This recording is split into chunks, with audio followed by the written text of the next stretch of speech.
Good morning. Good morning, Akka. Good morning, everybody. Good morning.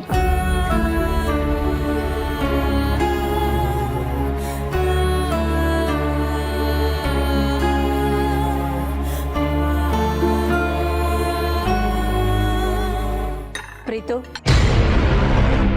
Tiffin ತಿಂದು ಬೇಗ ರೆಡಿಯಾಗು. ದೇವಸ್ಥಾನಕ್ಕೆ ಹೋಗಬೇಕು. ದೇವಸ್ಥಾನಕ್ಕ ಏನು ಸ್ಪೆಷಲ್ ಮಾಮ್? ಸ್ಪೆಷಲ್ ವಿಷಯ ಇರೋದಕ್ಕೆ ಹೋಗ್ತಾ ಇರೋದು. ನಿನ್ನ ನಿಶ್ಚಿತಾರ್ಥದ ಬಗ್ಗೆ ಸ್ವಾಮಿಗಳ ಹತ್ರ ಮಾತಾಡಿ ಸಲಹೆ ಪಡಿಬೇಕಾಗಿತ್ತು.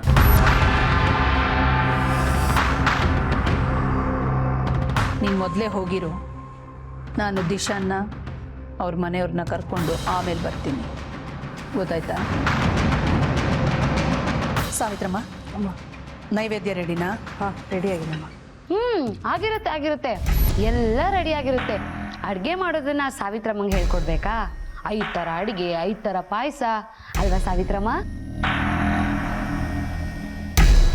ನೈವೇದ್ಯನ ನೀನೇ ಮಾಡಿದ್ಯೋ ಅಥವಾ ಪಾರ್ವತಿ ಕೈಲಿ ಮಾಡಿಸಿದ್ಯೋ?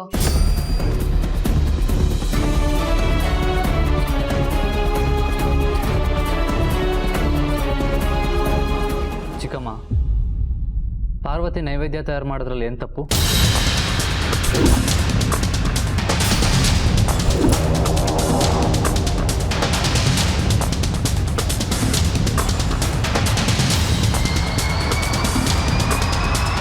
ಅವಳು ಅಡುಗೆ ಮಾಡಿದ್ರೆ ಏನು ತಪ್ಪು? ಮೊನ್ನೆ ದಿಶಾ ಮನೆಯವರೆಲ್ಲ ಬಂದಾಗ ಅವಳು ಅಡುಗೆ ರುಚಿ ನೋಡಿ ಚೆನ್ನಾಗಿದೆ ಅಂತಲೇ ಹೇಳಿದ್ರಲ್ಲ.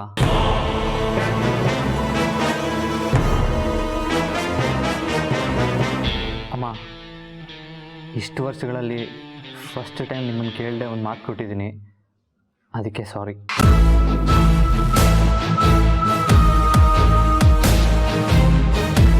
ಏನು ಹುಡುಗಿ ವಿಷಯ ಅಲ್ಲ ತಾನೇ? ಹುಡುಗಿ ವಿಷಯನೇ.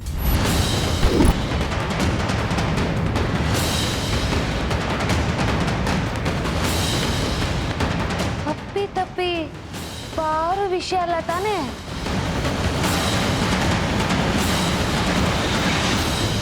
ಪಾರ್ವತಿ ವಿಷಯನೇ.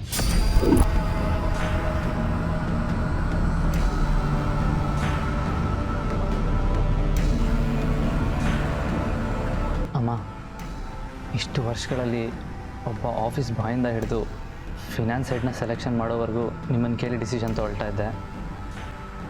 ಆದರೆ ಇವಾಗ ನಿಮಗೆ ಕೇಳದೆ ಒಂದು ಮಾತು ಕೊಟ್ಟಿದ್ದೀನಿ. I am sorry. ಅಕ್ಕ, ಅವತ್ತಿನ ರಾತ್ರಿ ಹೊರಗಡೆ ಹೋದಾಗಲೇ ನಮಗೆ ಗೊತ್ತಾಗಬೇಕಾಗಿತ್ತು ಈ ಥರದ್ದೇನೋ ಗಂಡಾಂತರ ಕಾದಿದೆ ಅಂತ. ಅವನೇನು ಮಾತು ಕೊಟ್ಟಿದ್ದಾನೆ ಅಂತ ನಿನಗೆ ಗೊತ್ತಾ? ಅವನು ಹೇಳೋದನ್ನು ಕೇಳಕ್ಕೆ ಬಿಟ್ಟರೆ ಚೆನ್ನಾಗಿರುತ್ತೆ. ಏನಂತ ಮಾತು ಕೊಟ್ಟಿದೀಯಾ? ಅಮ್ಮ, ಅವತ್ತು ರಾತ್ರಿ ನಡೆದಿದ್ದ ಘಟನೆಗಳನ್ನೆಲ್ಲ ಗಮನಿಸಿ ನಾನೊಂದು ನಿರ್ಧಾರ ತಗೊಂಡೆ. ಅವಳಿಗೆ ನಮ್ಮನೆ ಕಿಚನ್ ಡಿಪಾರ್ಟ್ಮೆಂಟಲ್ಲಿ ಒಂದು ಕೆಲಸ ಕೊಡೋಣ ಅಂತ.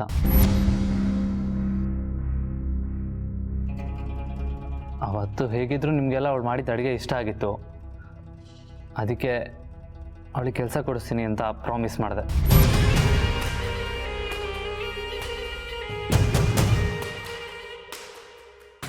ನಾನು ಆರ್ಡ್ರ್ ಮಾಡ್ತಾ ಇಲ್ಲಮ್ಮ, ಇದು ನನ್ನ ರಿಕ್ವೆಸ್ಟ್. ಕ್ಷಣಗಳಲ್ಲಿ ನಿರ್ಧಾರ ತಗೊಳ್ಳೋಳು ನಾನು. ನೀನು ನಿನ್ನ ನಿರ್ಧಾರ ಹೇಳಿ ಸಾರಿ ಕೇಳ್ತಿದೀಯ. ನಾನು ಸಾರಿ ಹೇಳಿ ನನ್ನ ನಿರ್ಧಾರನ ತಿಳಿಸ್ತೀನಿ. ಆದರೆ ಈ ನಿರ್ಧಾರ ತಿಳಿಸೋದಕ್ಕೆ ನನಗೆ 12 ಗಂಟೆಗಳ ಕಾಲ ಸಮಯ ಬೇಕು.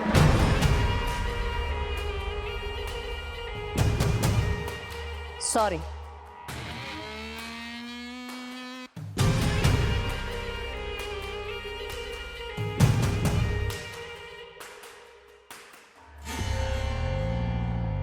ಆದಿತ್ಯ,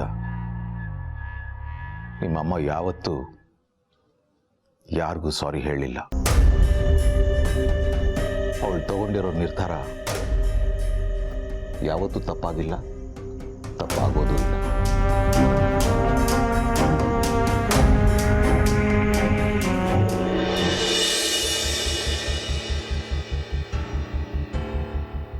ಅಲ್ಲ, ಈ ಆದಿತ್ಯ ಈ ಮನೇಲಿ ಕೆಲಸ ಕೊಡಿಸ್ತೀನಿ ಅಂತ ಪಾರುಗೆ ಮಾತು ಕೊಟ್ಬಿಟ್ಟಿದ್ದಾನೆ. ಅದಕ್ಕೆ ಒಪ್ಪಿಗೆ ಕೊಡೋದಕ್ಕೆ ಅಖಿಲಕ್ಕ 12 ಗಂಟೆ ಟೈಮ್ ತಗೊಂಡಿದ್ದಾರೆ. ಈ 12 ಗಂಟೆಲಿ ಏನು ನಿರ್ಧಾರ ಮಾಡ್ತಾರೆ? ಅಯ್ಯೋ, ಯೋಚನೆ ಮಾಡಿ ಮಾಡಿ ನನಗೆ ಟೆನ್ಷನ್ ಆಗ್ತಿದೆಯಲ್ಲಪ್ಪ.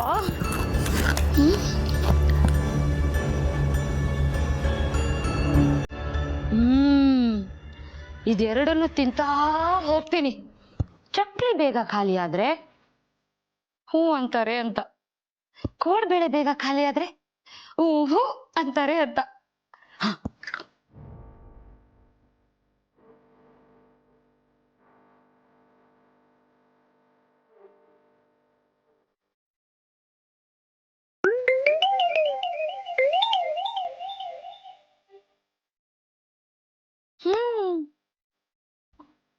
ಕೋಡ್ಬೇಳೆನೆ ಫಸ್ಟ್ ಖಾಲಿ ಆಗಿದ್ದು. ಅಕ್ಕ ಈಗ ಹೂ ಅಂತಾರೆ. ಏನೇ ಇಷ್ಟೊಂದು ಖುಷಿ ಆಗಿಲ್ಲ? ಅದನ್ನ ಯಾಕ್ರಿ ತಿಂದ್ರಿ? ಯಾಕೆ 2 ತಟ್ಟೆ ನೀನ ಖಾಲಿ ಮಾಡಿದ್ಯಾ? ನಾವು ಒಂದು ತಿನ್ನಕ್ ಬಿಡಲ್ಲ. ಅದು ಹಾಗಲ್ಲ ರೀ. ಮತ್ತೆ ಹೋಗಿ ಬಿಡಿ, ತಿನ್ಕೊಂಡು ಹೋಗಿ.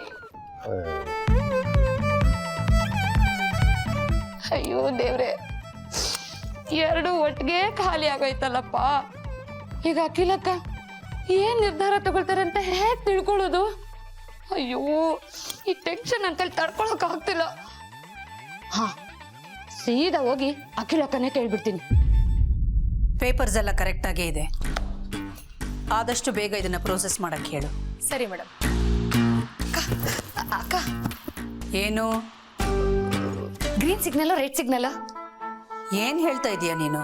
ಅದೇ ಅಕ್ಕ, ನೀವು ನಿರ್ಧಾರ ಮಾಡ್ತೀನಿ ಅಂತ ಹೇಳಿ ಹೋದಾಗಿಂದ ನನ್ನ ತಲೆಯಲ್ಲಿ ಕಂಬಳಿ ಹುಳ ಬಿಟ್ಟಂಗಾಗಿದೆ. ಅಕ್ಕ ಏನ್ ನಿರ್ಧಾರ ಮಾಡ್ತಾರೆ ಅಂತ ತಲೆಯೆಲ್ಲ ಕೆಡಿಸ್ಕೊಂಡ್ ಬಿಟ್ಟಿದ್ದೀನಿ. ಆದ್ರೂ ಗೊತ್ತಾಗ್ತಾ ಇಲ್ಲ. ತಲೆ ಬೇರೆ ಇದೆಯಾ ನಿನಗೆ? ಏನಕ್ಕ ಈಗ ಹೇಳ್ತೀರಾ? ಅಕ್ಕ, ನಿಮ್ ಜೊತೆ ಸೇರಿ ಯೋಚನೆ ಮಾಡೋದನ್ನ ನಾನು ಅಭ್ಯಾಸ ಮಾಡ್ಕೊಂಡಿದ್ದೀನಿ.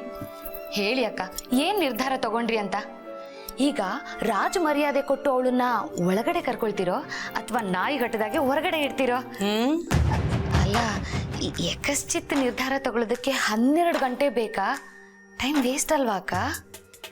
ದಾಮಿನಿ, ಯಾವ ವಿಷಯದ ಬಗ್ಗೆ ಏನು ನಿರ್ಧಾರ ತಗೋಬೇಕು, ಅದಕ್ಕೆ ಎಷ್ಟು ಸಮಯ ತಗೋಬೇಕು ಅಂತ ಈ ಅರಸನ ಕೋಟೆ ಅಖಿಲಾಂಡೇಶ್ವರಿ ನಿನ್ನ ಹತ್ರ ಹೇಳಿಸ್ಕೋಬೇಕಾಗಿಲ್ಲ.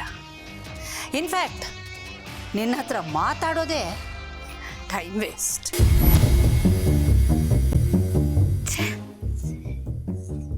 ಏನ್ ನಿರ್ಧಾರ ತಗೊಂಡಿದ್ದಾಳೆ ಅಂತ ಹೇಳ್ದೆ ಹೋಗ್ಬಿಡ್ಲಲ್ಲ, ಹೆಂಗ್ ತಿಳ್ಕೊಳ್ಳೋದು?